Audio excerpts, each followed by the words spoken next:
ಎಲ್ಲರಿಗೂ ನಮಸ್ಕಾರ. ಕಥಾ ವಾಚನಾಲಯಕ್ಕೆ ಸ್ವಾಗತ. ಎಲ್ಲರಿಗೂ ಮಹಾಶಿವರಾತ್ರಿಯ ಹಾರ್ದಿಕ ಶುಭಾಶಯಗಳು. ಶುಕ್ಲಾಂಬರಧರಂ ವಿಷ್ಣುಂ ಶಶಿವರ್ಣಂ ಚತುರ್ಭುಜಂ ಪ್ರಸನ್ನವದನಂ ಧ್ಯಾಯೇತ್ ಸರ್ವವಿಘ್ನೋಪಶಾಂತಯೇ.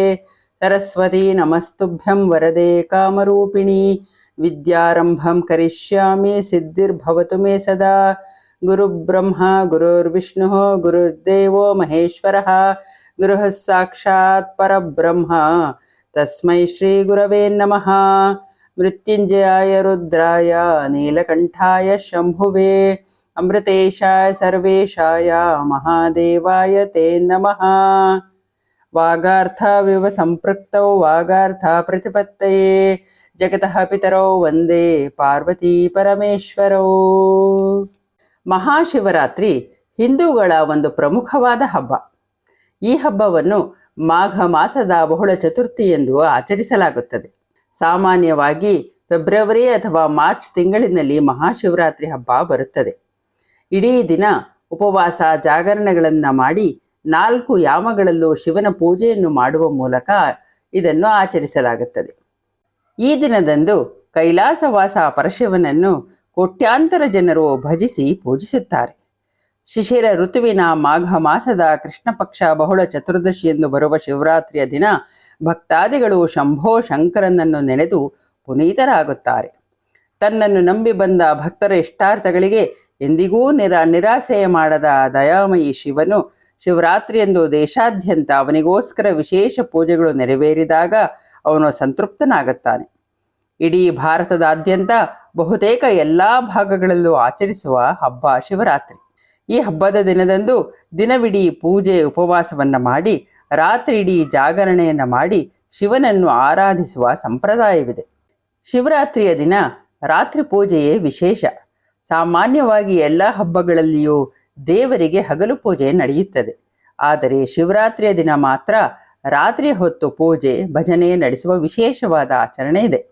ರಾತ್ರಿ ಎಂದರೆ ಕತ್ತಲು, ಕತ್ತಲು ಎಂದರೆ ಅಜ್ಞಾನ, ಅಜ್ಞಾನವನ್ನು ಕಳೆದು ಸುಜ್ಞಾನವನ್ನು ಬೆಳಗಿಸು ಎಂದು ಆ ಶಿವನನ್ನು ಬೇಡುವ ಶುಭ ದಿನವೇ ಶಿವರಾತ್ರಿ. ಅಜ್ಞಾನ ತುಂಬಿರುವಲ್ಲಿ ಶಿವನು ಸಂಚರಿಸಿ ಜ್ಞಾನ ದೀವಿಗೆಯನ್ನು ಬೆಳಗುತ್ತಾನೆ ಎನ್ನುವ ನಂಬಿಕೆ ಇದೆ. ಎಲ್ಲ ಜೀವರಾಶಿಗಳನ್ನು ಪೊರೆಯುವ ಶಿವನು ಎಲ್ಲ ಆಡಂಬರಗಳಿಂದಲೂ ಮುಕ್ತನಾಗಿದ್ದಾನೆ. ಆತನು ಆಭರಣ ಪ್ರಿಯನಲ್ಲ, ಅಲಂಕಾರ ಪ್ರಿಯನೂ ಅಲ್ಲ. ಭಸ್ಮವನ್ನು ಬಳಿದುಕೊಂಡು ಹುಲಿಯ ಚರ್ಮವನ್ನು ಉಟ್ಟು ಸ್ಮಶಾನದಲ್ಲಿರುವ ಸರಳವಾದ ಮತ್ತು ಅಮೋಘವಾದ ಶಕ್ತಿಯ ಪ್ರತೀಕವೇ ಶಿವ.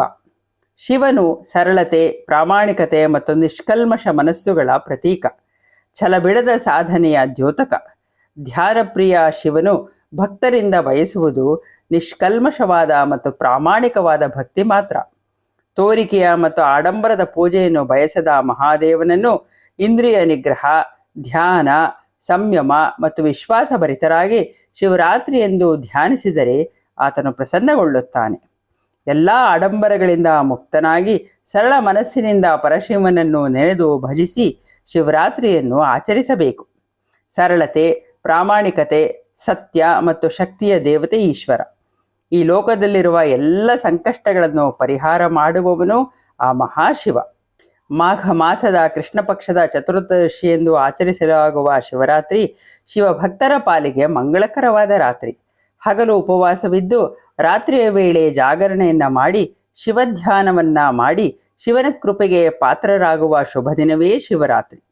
ಈ ದಿನ ಶಿವನನ್ನು ಭಕ್ತಿಯಿಂದ ಪೂಜಿಸಿದರೆ ತಾವು ಮಾಡಿದ ಪಾಪಗಳೆಲ್ಲವೂ ಪರಿಹಾರವಾಗಿ ಮೋಕ್ಷ ಪ್ರಾಪ್ತವಾಗುತ್ತದೆ ಎಂಬುದು ಭಕ್ತರ ಬಲವಾದ ನಂಬಿಕೆ. ಶಿವನಿಗೆ ಅತಿ ಶ್ರೇಷ್ಠವಾಗಿರುವ ಬಿಲ್ವಪತ್ರೆಯನ್ನು ಅರ್ಪಿಸಿ ತೆಲಗಿ ಪುಷ್ಪ, ತುಳಸಿಯಿಂದ ಶಿವಲಿಂಗವನ್ನು ಅಲಂಕಾರ ಮಾಡಿ ಶಿವನನ್ನು ಭಜಿಸಿದರೆ ಪಾಪಗಳು ಪರಿಹಾರವಾಗುತ್ತವೆ.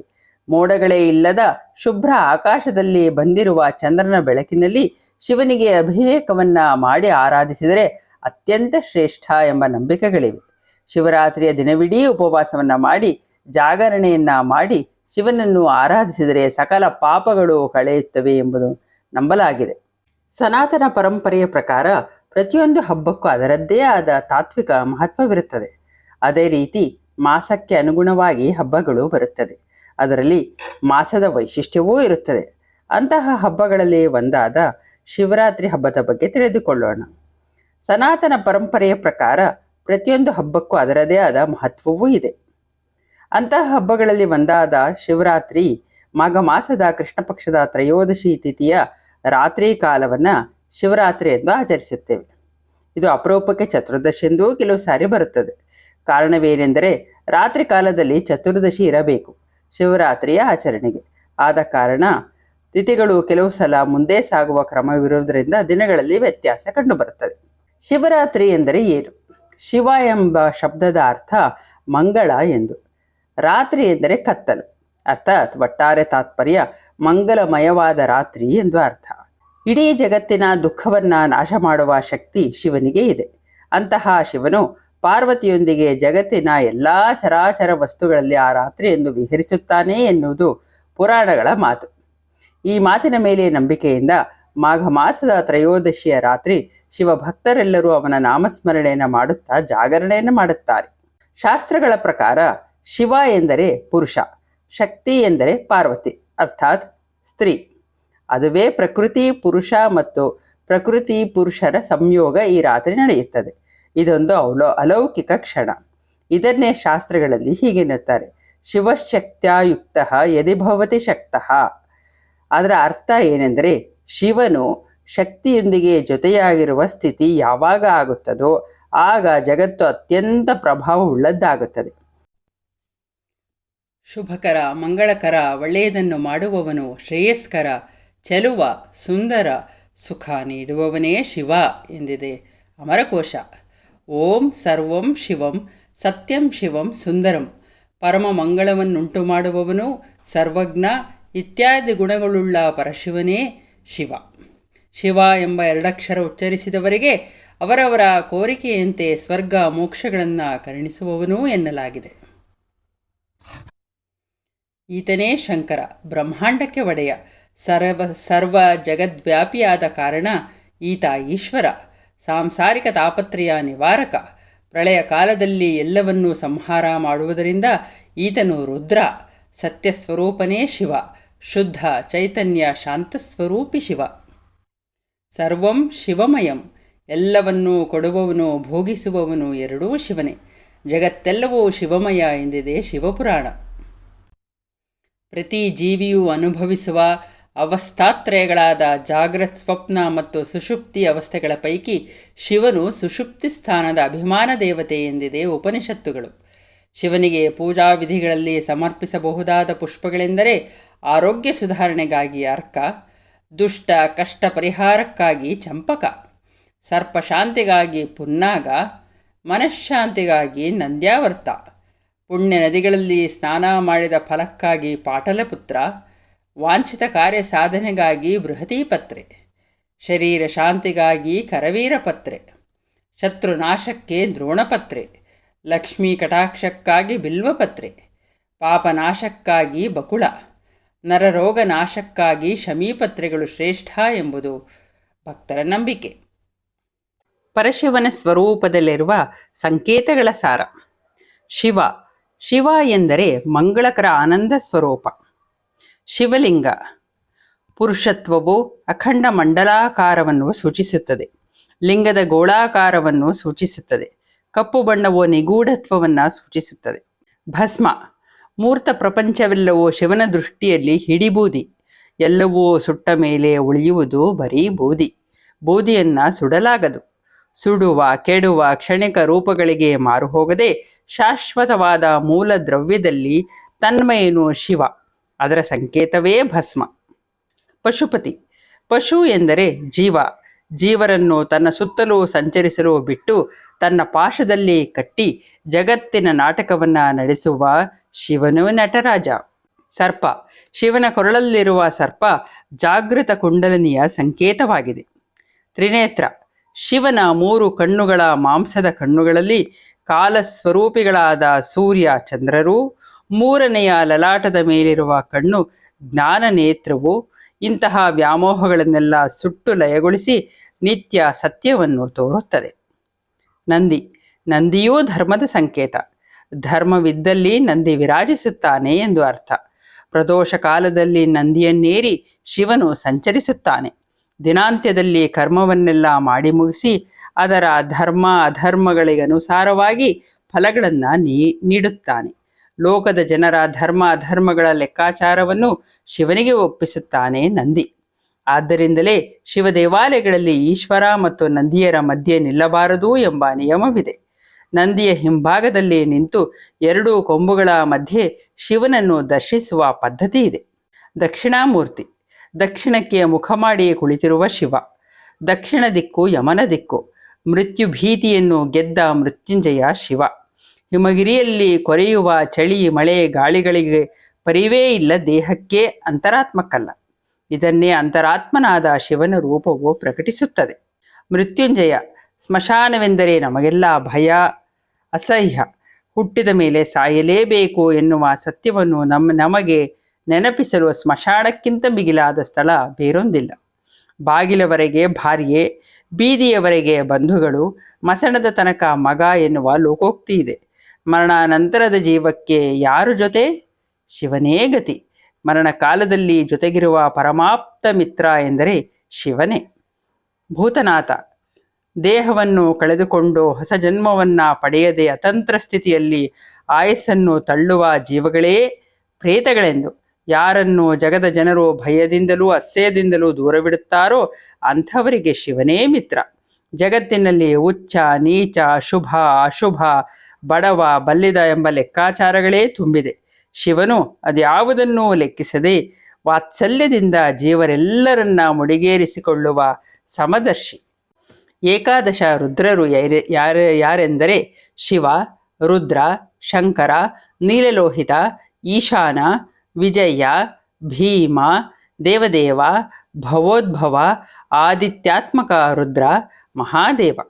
ಪರಶಿವನ ಪಂಚಮುಖಗಳೆಂದರೆ ತತ್ಪುರುಷ, ಪೂರ್ವಮುಖಕ್ಕೆ ಮುಖ ಮಾಡಿರುವ ತಲೆ; ಅಘೋರ, ದಕ್ಷಿಣ ಮುಖ; ಸದ್ಯೋಜಾತ, ಪಶ್ಚಿಮ ಮುಖ; ವಾಮದೇವ, ಉತ್ತರ ಮುಖ; ಈಶಾನ, ಊರ್ಧ್ವಮುಖ. ದಕ್ಷಿಣ ಭಾರತದ ಪಂಚಲಿಂಗ ಕ್ಷೇತ್ರಗಳೆಂದರೆ ಅಥವಾ ಪಂಚಭೂತಲಿಂಗಗಳೆಂದರೆ ಕಂಚಿಯಲ್ಲಿರುವ ಏಕಾಂಬರೇಶ್ವರ ಪೃಥ್ವಿ ತತ್ವವನ್ನು ಸೂಚಿಸುತ್ತದೆ. ತಿರುವಣ್ಣಾಮಲೈನಲ್ಲಿರುವ ಅರುಣಾಚಲೇಶ್ವರ ಅಗ್ನಿ ತತ್ವವನ್ನು ಸೂಚಿಸುತ್ತದೆ.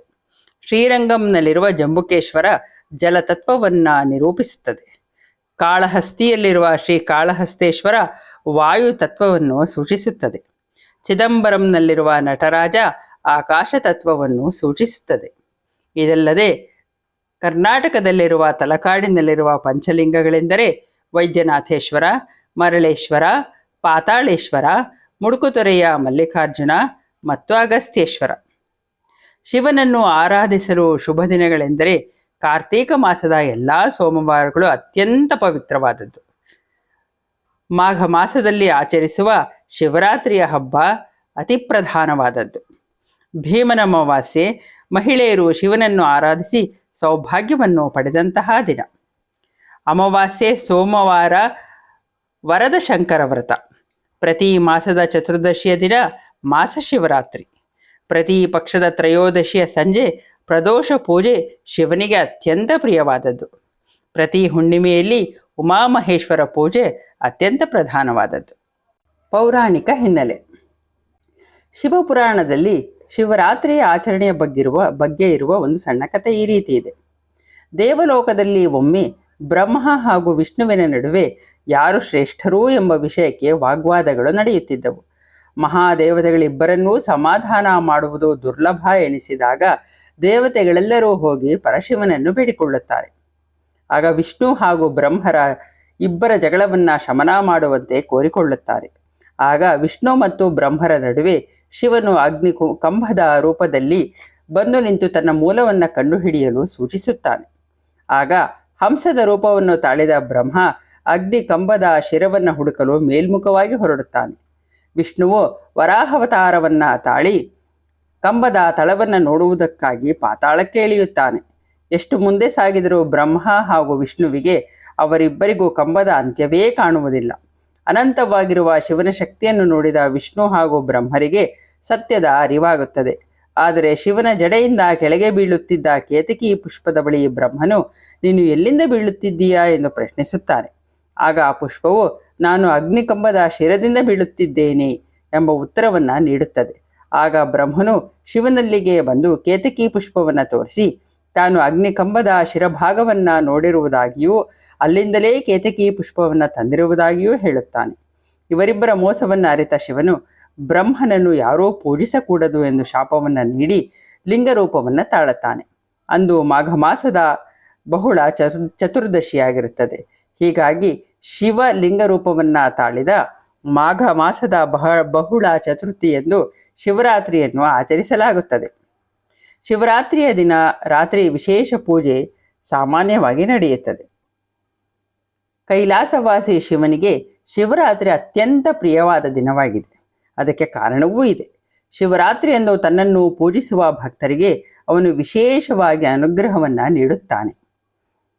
ಇದನ್ನು ಶಿವನೇ ಸ್ವತಃ ಪಾರ್ವತಿಯಲ್ಲಿ ಅರುಹಿದ್ದಾನೆ ಎಂದು ಶಿವಪುರಾಣ ತಿಳಿಸುತ್ತದೆ. ಶಿವ ಮತ್ತು ಪಾರ್ವತಿಯರ ವಿವಾಹ ಮಹೋತ್ಸವದ ದಿನವೇ ಶಿವರಾತ್ರಿ. ಹಿಮವಂತನ ಮಗಳು ಪಾರ್ವತಿ ಈ ದಿನದಂದು ರಾತ್ರಿಯಿಡೀ ಶಿವನಾಮವನ್ನು ಪಠಿಸುತ್ತಾ ತಪಸ್ಸು ಮಾಡಿ ಶಿವನನ್ನು ಮೆಚ್ಚಿಸಿ ವಿವಾಹವಾದಳು ಎಂಬುದು ಪೌರಾಣಿಕವಾಗಿ ತಿಳಿದಿದೆ.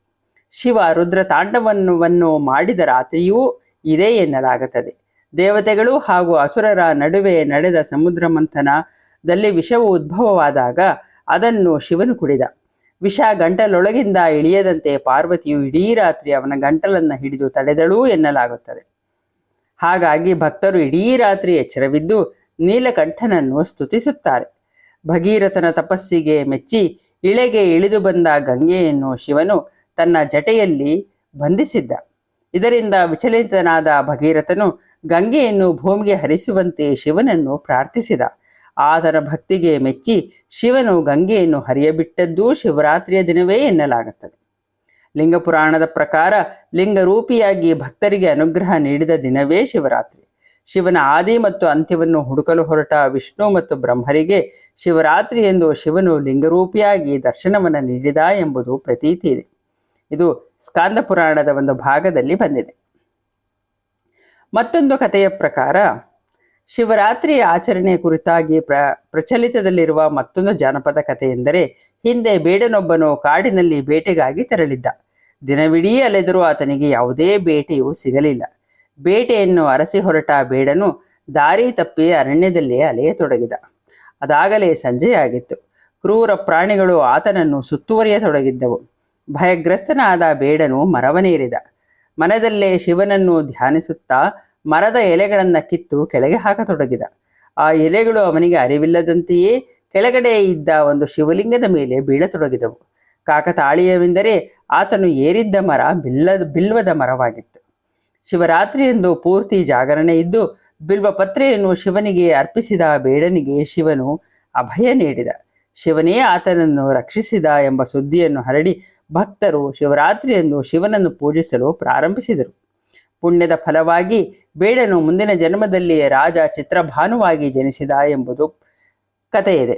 ಮಹಾಭಾರತದಲ್ಲಿ ಬರುವ ಈ ಕಥೆಯನ್ನು ಮರಣಶಯ್ಯೆಯಲ್ಲಿ ಮಲಗಿದ್ದ ಭೀಷ್ಮರು ಹೇಳಿದರು ಎಂಬುದು ಪೌರಾಣಿಕವಾಗಿ ತಿಳಿದಿದೆ.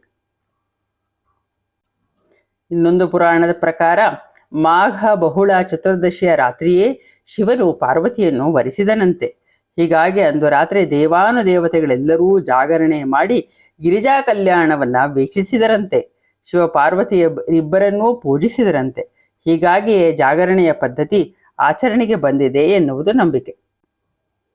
ಪ್ರತಿ ಸಂವತ್ಸರದಲ್ಲಿ ಶಿಶಿರ ಋತುವಿನ ಮಾಘ ಮಾಸದ ಕೃಷ್ಣ ಪಕ್ಷ ಚತುರ್ದಶಿಯಂದು ರಾತ್ರಿ ವೇಳೆಯಲ್ಲಿ ಶಿವ ಪಾರ್ವತಿಯ ಜೊತೆಯಲ್ಲಿ ಭೂಮಿಯಲ್ಲಿ ಸಂಚರಿಸುತ್ತಾ ಎಲ್ಲ ಸ್ಥಾವರ ಜಂಗಮ ಲಿಂಗಗಳಲ್ಲಿ ಸಂಕ್ರಮಣಗೊಳ್ಳುತ್ತಾನೆ. ಆ ಸಮಯದಲ್ಲಿ ಎಂದರೆ ಶಿವರಾತ್ರಿಯಂದು ರಾತ್ರಿಯ ವೇಳೆಯಲ್ಲಿ ತನ್ನನ್ನು ಯಾರು ಪೂಜಿಸುವರೋ ಅವರ ಪಾಪಗಳು ಪರಿಹಾರವಾಗುತ್ತವೆ ಎಂದು ಶಿವನೇ ತಿಳಿಸಿದ್ದಾನೆ ಎಂಬುದರ ಬಗ್ಗೆ ಶಾಸ್ತ್ರೋಕ್ತಿಗಳು ಇವೆ. ವಿವಿಧ ದಂತಕಥೆಗಳು ಮಹಾಶಿವರಾತ್ರಿಯ ಮಹತ್ವವನ್ನು ತಿಳಿಸುತ್ತದೆ. ಒಂದು ದಂತಕಥೆಯ ಪ್ರಕಾರ ಶಿವನು ಆ ರಾತ್ರಿಯಂದು ಸೃಷ್ಟಿ, ಸಂರಕ್ಷಣೆ ಹಾಗೂ ವಿನಾಶದ ತಾಂಡವ ನೃತ್ಯವನ್ನು ಆಡುತ್ತಾನೆ ಎಂದು ಹೇಳಲಾಗುತ್ತದೆ. ಮತ್ತೊಂದು ದಂತಕಥೆಯ ಪ್ರಕಾರ ಆ ರಾತ್ರಿಯಲ್ಲಿ ಶಿವನಿಗೆ ಪ್ರಾರ್ಥನೆಯನ್ನು ಸಲ್ಲಿಸುವುದರಿಂದ ನಮ್ಮ ಪಾಪಗಳನ್ನು ತೊಳೆದುಕೊಳ್ಳಬಹುದು ಎಂದು ಹೇಳುತ್ತಾರೆ. ಸದಾಚಾರದ ಹಾದಿಯಲ್ಲಿ ಸಾಗಲು, ಕೊನೆಯಲ್ಲಿ ಮೋಕ್ಷವನ್ನು ಸಂಪಾದಿಸಲು ಶಿವರಾತ್ರಿಯನ್ನು ಮಾಡಬೇಕು ಎಂಬ ನಂಬಿಕೆ ಇದೆ. ಶಿವರಾತ್ರಿಯಂದು ಮುಕ್ಕಣ್ಣನನ್ನು ಪೂಜಿಸಿ ಜಾಗರಣೆ ಮಾಡುವುದಕ್ಕೂ ಅರ್ಥವಿದೆ. ಮಧ್ಯರಾತ್ರಿಯಲ್ಲಿ ಶಿವನಿಗೂ ಪಾರ್ವತಿಗೂ ಕಲ್ಯಾಣವಾಯಿತು. ಈ ವಿವಾಹಕ್ಕೆ 3 ಲೋಕಗಳು ಅಂದು ಜಾಗರಣೆ ಮಾಡಿರುತ್ತವೆ. ಈ ಕಾರಣದಿಂದ ಅಂದು ನಿದ್ರೆಯನ್ನ ಮಾಡದೆ ಶಿವರಾತ್ರಿ ಜಾಗರಣೆ ಮಾಡಬೇಕು ಎಂದು ಹೇಳಲಾಗುತ್ತದೆ. ಇದಲ್ಲದೆ ವರ್ಷಕಾಲ ನಮ್ಮನ್ನು ಕಾಯುವ ಶಿವನಿಗೆ ಒಂದು ದಿನವಾದರೂ ನಾವು ಆತನನ್ನು ಕಾಯಬೇಕು. ಶಿವರಾತ್ರಿಯಂದು ಶಿವನು ಭಕ್ತರನ್ನು ಹರಸುವುದಕ್ಕಾಗಿ ಕೈಲಾಸ ಲೋಕದಿಂದ ಭೂಲೋಕಕ್ಕೆ ಬರುವುದರಿಂದ ಆತನನ್ನು ಭಕ್ತಿ ಭಾವದಿಂದ ಹೃದಯಪೂರ್ವಕವಾಗಿ ಸ್ವಾಗತಿಸಬೇಕು ಎಂದು ಹೇಳಲಾಗುತ್ತದೆ. ಹಿಂದೂಗಳ ಆಚರಣೆಯಲ್ಲಿ ಶಿವರಾತ್ರಿಯ ಹಬ್ಬಕ್ಕೆ ವಿಶೇಷವಾದ ಸ್ಥಾನವಿದೆ. ಶಿವರಾತ್ರಿಯಂದು ಭಕ್ತಿಯಿಂದ ಶಿವನನ್ನು ಆಚರಣೆ ಮಾಡುವುದರಿಂದ ದುಃಖಗಳು ದೂರವಾಗಿ ಸುಖ ಪ್ರಾಪ್ತಿಯಾಗುತ್ತದೆ ಹಾಗೂ ಶಿವನ ಪ್ರೀತಿಗೆ ಪಾತ್ರರಾಗುತ್ತಾರೆ ಎಂಬುವ ನಂಬಿಕೆ ಇದೆ. ಹೀಗಾಗಿ ಶಿವರಾತ್ರಿಯಂದು ಭಕ್ತಿ ಭಾವದಿಂದ ಶಿವನನ್ನು ಶುದ್ಧ ಮನಸ್ಸಿನಿಂದ ಉಪವಾಸ ಜಾಗರಣೆಗಳ ಮೂಲಕ ಪೂಜೆಯನ್ನು ಮಾಡುತ್ತೇವೆ. ಒಂದು ಶಿವರಾತ್ರಿ ವ್ರತವನ್ನು ಆಚರಿಸಿದರೆ 1000 ಏಕಾದಶಿ ವ್ರತಗಳ ಆಚರಿಸಿದಷ್ಟು ಫಲ ಹಾಗೂ ಕಾಶಿಯಲ್ಲಿ ಮುಕ್ತಿ ಪಡೆದ ಪುಣ್ಯ ಫಲಗಳು ಸಿಗುತ್ತವೆ ಎಂದು ಶಿವಪುರಾಣದಲ್ಲಿ ತಿಳಿಸಲಾಗಿದೆ. ಶಿವಪುರಾಣದಲ್ಲಿ ಬರುವ ಬೇಡರ ಕಣ್ಣಪ್ಪನ ಕಥೆ, ಸ್ಕಾಂದ ಪುರಾಣದ ಬೇಡ ಚಂದನನ ಕಥೆ, ಗರುಡ ಮತ್ತು ಅಗ್ನಿ ಪುರಾಣಗಳ ಬೇಡ ಸುಂದರ ಸೇನನ ಕಥೆ, ಈ ಎಲ್ಲ ಕಥೆಗಳಲ್ಲೂ ಒಂದು ವಿಶೇಷವಾದ ಸಾಮ್ಯತೆಯನ್ನು ನಾವು ಕಾಣಬಹುದು. ಮಹಾಶಿವರಾತ್ರಿಯಂದು ಉಪವಾಸವನ್ನ ಮಾಡಿ ಶಿವನಿಗೆ ಅಭಿಷೇಕವನ್ನ ಮಾಡಿ ಬಿಲ್ವ ಪತ್ರಗಳನ್ನು ಅರ್ಪಿಸಿದ್ದರಿಂದ ಅವರೆಲ್ಲರಿಗೂ ಸದ್ಗತಿ ಪ್ರಾಪ್ತವಾಯಿತು. ಇದು ಶಿವರಾತ್ರಿ ಪೂಜೆಯ ಫಲದ ಮಹಿಮೆಯನ್ನು ತೋರಿಸುತ್ತದೆ. ದೇವತೆಗಳು ಮತ್ತು ಅಸುರರು ಅಮೃತಕ್ಕಾಗಿ ಸಮುದ್ರ ಮಂಥನ ಮಾಡಿದಾಗ ಮೊದಲು ಮಡಿಕೆಯ ತುಂಬ ಹಾಲಾಹಲ ಉತ್ಪತ್ತಿಯಾಯಿತು. ಆದರೆ ದೇವತೆಗಳು ಅಸುರರು ಯಾರೂ ಈ ಹಾಲಾಹಲವನ್ನು ಕುಡಿಯುವುದಕ್ಕೆ ಮುಂದಾಗಲಿಲ್ಲ. ಆ ಹಾಲಾಹಲ ಇಡೀ ನಭೋ ಮಂಡಲವನ್ನೇ ನಾಶ ಮಾಡಬಲ್ಲ ಸಾಮರ್ಥ್ಯವನ್ನ ಹೊಂದಿತ್ತು. ಹೀಗಾಗಿ ಲೋಕ ಕಲ್ಯಾಣಕ್ಕಾಗಿ ಪರಶಿವನೇ ಆ ಹಾಲಾಹಲವನ್ನು ಕುಡಿದು ಬಿಟ್ಟ. ಅದೇ ಸಮಯಕ್ಕೆ ಪಾರ್ವತಿ ದೇವಿಯು ಬಂದು ಆ ವಿಷವು ಶಿವನ ಹೊಟ್ಟೆಯನ್ನು ಸೇರದಂತೆ ಗಂಟಲಲ್ಲೇ ತಡೆ ಹಿಡಿದಳು. ವ್ಯಕ್ತಿಗಳು ನಿದ್ರಿಸುತ್ತಿದ್ದರೆ ವಿಷವು ಬೇಗನೆ ದೇಹದ ತುಂಬ ಹರಡುತ್ತದೆ. ಹೀಗಾಗಿ ದೇವತೆಗಳೆಲ್ಲರೂ ಶಿವನ ಭಜನೆಯನ್ನು ಮಾಡಿ ಶಿವನನ್ನು ಎಚ್ಚರವಿರಿಸಿದರು. ಹೀಗಾಗಿ ಆ ಪವಿತ್ರ ದಿನವನ್ನೇ ಶಿವರಾತ್ರಿ ಎಂದು ಆಚರಿಸಲಾಗುತ್ತದೆ. ವೈಜ್ಞಾನಿಕ ಹಿನ್ನೆಲೆ. ಸೂರ್ಯ ಮತ್ತು ಚಂದ್ರರ ಚಲನೆಯಿಂದಾಗುವ ಎಲ್ಲ ಕಾಲ ವ್ಯತ್ಯಾಸಕ್ಕೆ ಈ ನಮ್ಮ ದೇಹ ಹೊಂದಿಕೊಳ್ಳಬೇಕಾಗುತ್ತದೆ. ಈ ನಿಟ್ಟಿನಲ್ಲಿ ಹಬ್ಬದ ಆಚರಣೆ ಬಹಳ ಮುಖ್ಯ. ಈ ಸಮಯದಲ್ಲಿ ಚಳಿಗಾಲವು ಮುಗಿದು ಬೇಸಿಗೆ ಕಾಲವು ಪ್ರಾರಂಭಗೊಳ್ಳುವುದು. ಅಂದರೆ ಈ ದಿನದಂದು ಚಳಿಗಾಲ ಉತ್ತುಂಗದಲ್ಲಿದ್ದು ಅಂದು ಕೃಷ್ಣ ಪಕ್ಷದ ಕೊನೆಯ ದಿನವೂ ಆಗಿರುತ್ತದೆ. ಈ ದಿನದಲ್ಲಿ ಸೂರ್ಯನ ಶಾಖ ಕಡಿಮೆಯಾಗಿರುತ್ತದೆ ಮತ್ತು ಚಂದ್ರನ ಪ್ರಕಾಶವೂ ಕ್ಷೀಣಿಸಿರುತ್ತದೆ. ನಮ್ಮ ಪೂರ್ವಜರು ಇದನ್ನೆಲ್ಲ ಅರಿತೇ ಹಬ್ಬ ಹರಿದಿನಗಳನ್ನು ಆಚರಿಸುತ್ತಿದ್ದರು. ಈ ವ್ಯತ್ಯಯದ ಸಮಯದಲ್ಲಿ ನಮ್ಮ ದೇಹದಲ್ಲಿ ಬಹಳಷ್ಟು ಬದಲಾವಣೆಗಳಾಗುತ್ತದೆ.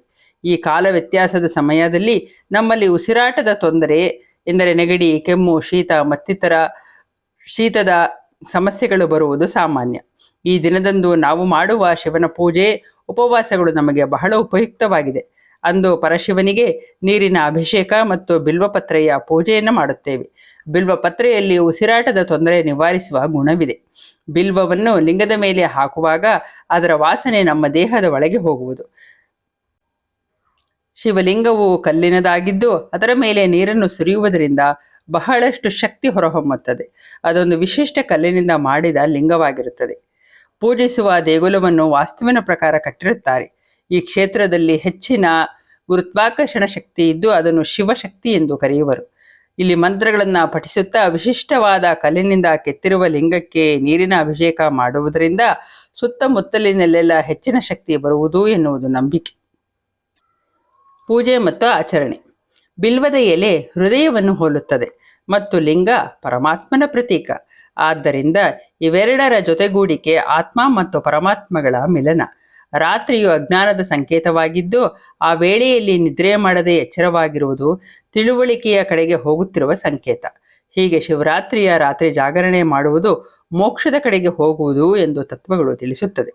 ಉಪವಾಸ ಮಾಡುವುದು ಎಂದರೆ ದೇವರಿಗೆ ಹತ್ತಿರವಾಗಿರುವುದು, ದೇವರ ಬಗ್ಗೆ ಚಿಂತಿಸುತ್ತಿರುವುದು ಎಂದು ಅರ್ಥ. ಹೀಗೆ ಆತನ ಧ್ಯಾನದಲ್ಲಿ ಇರುವಾಗ ಊಟ ತಿಂಡಿಯ ಕಡೆ ಗಮನ ಹೋಗುವುದಿಲ್ಲ. ಜಾಗರಣೆ ಎಂದರೆ ಜಾಗೃತರಾಗಿರುವುದು ಎಂದು ಅರ್ಥ. ರಾತ್ರಿಯಲ್ಲಿ ಜಾಗರಣೆ ಮಾಡುವುದರ ಅರ್ಥವೇನೆಂದರೆ ರಾತ್ರಿ ಎನ್ನುವುದು ತಮೋಗುಣದ ಪ್ರತೀಕ. ಆಲಸ್ಯ, ನಿದ್ರೆ, ಅಹಂಕಾರ, ಅಜ್ಞಾನಗಳ ದ್ಯೋತಕ ನಿಶೆ. ಈ ಸಮಯದಲ್ಲಿ ನಾವು ಜಾಗೃತರಾಗಿರಬೇಕು ಎಂದರೆ ಈ ಎಲ್ಲ ಅಜ್ಞಾನಗಳಿಂದ ನಾವು ಜಾಗೃತರಾಗಿರಬೇಕು ಎಂಬುದೇ ಅರ್ಥ. ಹಾಗೆ ಜಾಗೃತರಾಗಿರುವುದಕ್ಕೆ ನಮಗೆ ಸಹಾಯವನ್ನು ಮಾಡುವವನು ಸ್ವತಃ ಶಿವನೇ. ಆ ಶಿವನನ್ನು ಸ್ಮರಿಸುತ್ತಾ ಈ ತಮೋ ಗುಣಗಳಿಂದ ಜಾಗೃತರಾಗಿರಬೇಕು ಎನ್ನುವುದು ಶಿವರಾತ್ರಿಯ ಜಾಗರಣೆಯ ಪ್ರತೀಕ. ಆ ದಿನ ಬೆಳಿಗ್ಗೆ ಬೇಗ ಎದ್ದು ಅಭ್ಯಂಜನವನ್ನು ಮಾಡಿ ಶಿವನಿಗೆ ಅಭಿಷೇಕ ಮಾಡುವುದು ರೂಢಿ. ಇಲ್ಲಿ ದಿನವನ್ನು 3 ಭಾಗಗಳನ್ನಾಗಿ ಮಾಡಿ ರುದ್ರಾಭಿಷೇಕಯುಕ್ತ ಪೂಜೆಯನ್ನು ಮಾಡುವುದು ವಾಡಿಕೆ. ರುದ್ರ, ನಮಕ, ಚಮಕಗಳನ್ನು ಉಚ್ಚರಿಸುವುದರಿಂದ ಉಸಿರಾಟಕ್ಕೂ ಹೆಚ್ಚಿನ ಶಕ್ತಿ ಬರುವುದು ಮತ್ತು ಬಾಯಿಯಿಂದ ಹೊರಹೊಮ್ಮುವ ತರಂಗಗಳಿಂದ ಸುತ್ತಮುತ್ತಲಿನ ಪರಿಸರ ಶಕ್ತಿಯುತವಾಗುವುದು. ಮೊದಲಿಗೆ ಶಿವಲಿಂಗಕ್ಕೆ ಪಂಚಾಮೃತ ಅಭಿಷೇಕವನ್ನು ಮಾಡುತ್ತಾರೆ. ಇದಕ್ಕೆಂದೇ ಮಹಾನ್ಯಾಸವೆಂಬ ಪ್ರಕಾರವಿದೆ. ಅನಂತರ ನೀರಿನ ಅಭಿಷೇಕವನ್ನು ನಿರಂತರವಾಗಿ ಮಾಡುತ್ತಿರುತ್ತಾರೆ. ಅಭಿಷೇಕಕ್ಕಾಗಿಯೇ ಪ್ರತ್ಯೇಕವಾದ ಪಾತ್ರೆಯನ್ನೂ ಮೇಲೆ ಶಿವಲಿಂಗದ ಮೇಲೆ ಕಟ್ಟಿರುತ್ತಾರೆ. ಅದರ ತಳಭಾಗದಲ್ಲಿ ರಂಧ್ರವಿದ್ದು ಅದು ಲಿಂಗದ ಮೇಲೆ ತೂಗುಬಿಟ್ಟಿರುತ್ತಾರೆ. ಅದರೊಳಗೆ ನೀರನ್ನು ತುಂಬಿಸಿದರೆ ಸಣ್ಣದಾಗಿ ನೀರು ಲಿಂಗದ ಮೇಲೆ ಬೀಳುತ್ತಲೇ ಇರುತ್ತದೆ. ಕೃಷ್ಣ ಯಜುರ್ವೇದದ ಪ್ರಕಾರ ರುದ್ರ, ನಮಕ ಮತ್ತು ಚಮಕಗಳನ್ನು ಅಭಿಷೇಕದ ಸಂದರ್ಭದಲ್ಲಿ ಪಠಿಸುತ್ತಾರೆ. 11 ಬಾರಿ ನಮಕ ಚಮಕಗಳನ್ನು 11 ಜನ ಋತ್ವಿಕರು ಪಠಣ ಮಾಡುವುದಕ್ಕೆ ಏಕಾದಶವಾರ ರುದ್ರಾಭಿಷೇಕ ಎಂದು ಕರೆಯುತ್ತಾರೆ. ಮೊದಲಿಗೆ ಚಮಕದ 3ನೇ ಭಾಗವನ್ನು ಉಚ್ಚರಿಸಿ ಅನಂತರ 1 ನಮಕದ ಭಾಗವನ್ನು ಅನಂತರ 11 ಚಮಕ ಭಾಗಗಳನ್ನು ಪಠಿಸುತ್ತಾರೆ. ತದನಂತರ 2ನೆಯ ನಮಕದ ಭಾಗವನ್ನು ಮತ್ತು 11 ಚಮಕ ಭಾಗಗಳನ್ನು ಪಠಿಸುತ್ತಾರೆ. ಹೀಗೆ ನಮಕಗಳ 11 ಭಾಗವನ್ನು ಪಠಿಸಿ ಅಭಿಷೇಕವನ್ನು ಮಾಡುತ್ತಾರೆ. ಇದಕ್ಕೆ 1 ರುದ್ರ ಎಂದು ಕರೆಯುತ್ತಾರೆ. ಬೆಳಿಗ್ಗೆ, ಸಂಜೆ ಮತ್ತು ರಾತ್ರಿ ಹೀಗೆ 24 ಗಂಟೆಗಳು ಭಗವನ್ ನಾಮ ಸ್ಮರಣೆಯನ್ನು ಮಾಡುತ್ತಾ ಜಾಗರಣೆ ಮಾಡುವುದು ಪರಿಪಾಠ. ಅಂದು ಊಟ ಮಾಡದೆ ಅಲ್ಪ ಆಹಾರ ಸೇವನೆ ಮಾಡುವುದು ಒಳ್ಳೆಯದು. ಕಾಶಿ ವಿಶ್ವನಾಥ, ಗೋಕರ್ಣದ ಮಹಾಬಲೇಶ್ವರ, ರಾಮೇಶ್ವರದ ರಾಮೇಶ್ವರ ಸೇರಿದಂತೆ ರಾಜ್ಯದ, ದೇಶಗಳ, ವಿದೇಶಗಳ ಶಿವ ದೇವಾಲಯಗಳಲ್ಲಿ ಅಂದು ವಿಶೇಷವಾದ ಪೂಜೆ, ಬಿಲ್ವಾರ್ಚನೆ, ರುದ್ರಾಭಿಷೇಕ, ಶಿವನಾಮ ಧ್ಯಾನಗಳ ಮೂಲಕ ಶಿವನನ್ನು ಆರಾಧಿಸಲಾಗುತ್ತದೆ. ಇಡೀ ರಾತ್ರಿ ಶಿವ ದೇವಾಲಯಗಳಲ್ಲಿ ರುದ್ರ ಪಠಣದ ಜೊತೆಗೆ ಜಾಗರಣೆಯೂ ನಡೆಯುತ್ತದೆ. ಶಿವರಾತ್ರಿಯಂದು ಬೆಳಗ್ಗೆ ಬೇಗನೆ ಏಳುವ ಭಕ್ತರು ಸ್ನಾನ ಮಾಡಿ ಶುಚಿರ್ಭೂತರಾಗಿ ಶಿವ ದೇವಾಲಯಕ್ಕೆ ತೆರಳುತ್ತಾರೆ. ಕೆಲವರು ಕೈಲಾಸ ಯಂತ್ರವನ್ನು ರಚಿಸಿ ಮನೆಯಲ್ಲಿಯೇ ಶಿವನಿಗೆ ವಿಶೇಷವಾದ ಪೂಜೆಯನ್ನು ನಡೆಸುತ್ತಾರೆ. ಗಂಗಾ, ಬ್ರಹ್ಮಪುತ್ರ, ಕೃಷ್ಣ, ಕಾವೇರಿ, ತ್ರಿವೇಣಿ ಸಂಗಮ ಸೇರಿದಂತೆ ಪುಣ್ಯ ನದಿಗಳಲ್ಲಿ ಭಕ್ತರು ಸ್ನಾನವನ್ನು ಮಾಡುತ್ತಾರೆ. ಕೆಲವರು ಹಾಲು ಹಣ್ಣು ಸೇವಿಸಿ ಲಘು ಉಪಹಾರ ಸೇವಿಸಿದರೆ ಕೆಲವು ಭಕ್ತರು ಸಂಪೂರ್ಣವಾಗಿ ನಿಟ್ಟುಪವಾಸವನ್ನು ಮಾಡುತ್ತಾರೆ. ಭಸ್ಮವನ್ನು ಲೇಪಿಸಿಕೊಂಡು ಬಿಲ್ವಾರ್ಚನೆಯ ಮೂಲಕ ರುದ್ರ ಪಠಣದ ಹಬ್ಬದ ಆಚರಣೆಯೇ ಬಹಳ ವಿಶೇಷವಾಗಿರುತ್ತದೆ. ಅಭಿಷೇಕ ಪ್ರಿಯ ಎಂದೇ ಖ್ಯಾತನಾದ ಶಿವನಿಗೆ ದಿನವಿಡೀ ಹಾಲು, ಜೇನುತುಪ್ಪ ಹಾಗೂ ನೀರಿನ ಅಭಿಷೇಕಗಳು ನಡೆಯುತ್ತಲೇ ಇರುತ್ತದೆ. ಪ್ರತಿ 3 ಗಂಟೆಗೊಮ್ಮೆ ಶಿವಲಿಂಗಕ್ಕೆ ಅಭಿಷೇಕ ಮಾಡಲಾಗುತ್ತದೆ. ಬಿಲ್ವಪತ್ರೆ, ತುಳಸಿ, ಶ್ರೀಗಂಧ, ಹಾಲು, ಜೇನು ತುಪ್ಪಗಳಿಂದ ಅಭಿಷೇಕಗಳು ನಡೆಯುತ್ತಲೇ ಇರುತ್ತದೆ. ಶಿವ ಪಂಚಾಕ್ಷರಿ ಮಂತ್ರ ಓಂ ನಮಃ ಶಿವಾಯ, ಹರ ಹರ ಮಹಾದೇವ, ಶಂಭೋ ಶಂಕರ ಶಿವ ದೇವಾಲಯಗಳಲ್ಲಿ ಮಾರ್ಧನಿಸುತ್ತದೆ. 4 ಆಯಾಮಗಳ ರುದ್ರಪಠಣ ಶಿವರಾತ್ರಿಯ ಪೂಜೆಯ ವಿಶೇಷ. ಶಿವಪುರಾಣದ ಪ್ರಕಾರ ರುದ್ರ ಮತ್ತು ಚಮೆಗಳ ಪಠಣ ಶಿವನಿಗೆ ಅಚ್ಚುಮೆಚ್ಚು. ದೇವಾಲಯಗಳಲ್ಲಿ ಸಂಜೆ 6 ಗಂಟೆಯಿಂದ ಮೊದಲುಗೊಂಡು ಮುಂಜಾನೆ 6 ಗಂಟೆಯವರೆಗೂ ರುದ್ರಪಠಣದ ಮೂಲಕ ಶಿವಸ್ತುತಿ ಜಾಗರಣೆ ನಡೆಯುತ್ತದೆ. ಪ್ರತಿ 3 ಗಂಟೆಗೊಮ್ಮೆ ಮಂಗಳಾರತಿ ಮಾಡಲಾಗುತ್ತದೆ. ಪ್ರತಿ 6 ಗಂಟೆಗೆ ಮಹಾಮಂಗಳಾರತಿ ಆಚರಣೆಯ ಮೂಲಕ ಜಾಗರಣೆ ಮುಕ್ತಾಯಗೊಳ್ಳುತ್ತದೆ. ಮೊದಲನೇ ಆಯಾಮದಲ್ಲಿ ಹಾಲು, 2ನೆಯ ಆಯಾಮದಲ್ಲಿ ಮೊಸರು, 3ನೇ ಆಯಾಮದಲ್ಲಿ ತುಪ್ಪ ಹಾಗೂ 4ನೆಯ ಆಯಾಮದಲ್ಲಿ ಜೇನುತುಪ್ಪಗಳಿಂದ ಶಿವನಿಗೆ ಅಭಿಷೇಕ ಮಾಡುವ ಪದ್ಧತಿಯೂ ಕೆಲವು ಕಡೆ ಇದೆ. ಇಂತಹ ಪರಮ ಪವಿತ್ರವಾದ ಮಹಾಶಿವರಾತ್ರಿಯ ದಿನ ಶಿವನ ಭಕ್ತರು ಉಪವಾಸವನ್ನು ಕೈಗೊಳ್ಳುವ ಮೂಲಕ ಧ್ಯಾನ ಮತ್ತು ಜಾಗರಣೆಗಳನ್ನು ಮಾಡಿ ಶಿವನನ್ನು ಆರಾಧಿಸಿ ಅವನ ಕೃಪೆಗೆ ಪಾತ್ರರಾಗೋಣ. ಓಂ ನಮಃ ಶಿವಾಯ. ಧನ್ಯವಾದಗಳು. ತಪ್ಪಿದರೆ ಕ್ಷಮಿಸಿ. ಪುರಾಣಗಳ ಪ್ರಕಾರ ಶಿವನ ಅವತರಿಸಿದ ದಿನವನ್ನು ಶಿವರಾತ್ರಿ ಎಂಬ ಹೆಸರಿನಲ್ಲಿ ಭಕ್ತರು ಶಿವನನ್ನು ಶ್ರದ್ಧಾಭಕ್ತಿಗಳಿಂದ ಪೂಜಿಸುತ್ತಾರೆ. ಸ್ಕಾಂದ ಪುರಾಣದ ಪ್ರಕಾರ ಅಂದು 3 ಲೋಕಗಳನ್ನು ವ್ಯಾಪಿಸಿದ ದಿವ್ಯಪ್ರಭೆ ಬೆಳಗಿತು. ಅದನ್ನು ಕಂಡು ದೇವತೆಗಳು ಆಶ್ಚರ್ಯಭರಿತರಾದರು. ಆ ಜ್ಯೋತಿಯೇ ಲಿಂಗರೂಪವನ್ನು ತಾಳಿತು. ಆದ್ದರಿಂದ ಶಿವನನ್ನು ಲಿಂಗ ರೂಪದಲ್ಲಿ ಪೂಜಿಸಲಾಗುತ್ತಿದೆ. ಪ್ರಪಂಚವೆಲ್ಲ ಲಿಂಗಮಯವಾಗಿದೆ, ಎಲ್ಲವೂ ಲಿಂಗದಲ್ಲಿಯೇ ಸೇರಿದೆ. ಆತ ಸೇರಿರುವುದರಿಂದ ಪೂಜೆಗೆಯಲ್ಲಿ ಶಿವಲಿಂಗವನ್ನೇ ಸಂಕೇತ ಚಿಹ್ನೆಯಾಗಿ ಬಳಸಲಾಗಿದೆ. ಮನುಜರೆಲ್ಲರೂ ಶಿವಸ್ವರೂಪಿಗಳೇ. ಅಜ್ಞಾನವನ್ನು ಕಳೆದುಕೊಂಡರೆ ಆನಂದ ಸ್ವರೂಪಿ ಶಿವರಾಗುತ್ತೇವೆ. ನಿಜವಾದ ಅರ್ಥದಲ್ಲಿ ಉಪವಾಸ, ಜಾಗರಣೆ, ಶಿವ ಧ್ಯಾನಗಳನ್ನು ಮಾಡಿದರೆ ಜ್ಯೋತಿಸ್ವರೂಪಿ ಶಿವನು ನಮ್ಮೊಳಗೇ ಕಾಣಿಸಿ ಶಿವ ಸಾಕ್ಷಾತ್ಕಾರವಾಗುತ್ತದೆ ಎಂದಿದ್ದಾರೆ ಶ್ರೀ ಶ್ರೀ ಶ್ರೀ ಶಂಕರಾಚಾರ್ಯರು. ಇಂತಹ ಪರಮ ಪವಿತ್ರ ಶಿವನನ್ನು ಮಹಾಶಿವರಾತ್ರಿಯ ದಿನ ಆರಾಧಿಸಿ ಎಲ್ಲರೂ ಧನ್ಯರಾಗೋಣ, ಪುನೀತರಾಗೋಣ. ಓಂ ನಮಃ ಶಿವಾಯ. ಧನ್ಯವಾದಗಳು. ತಪ್ಪಿದರೆ ಕ್ಷಮಿಸಿ.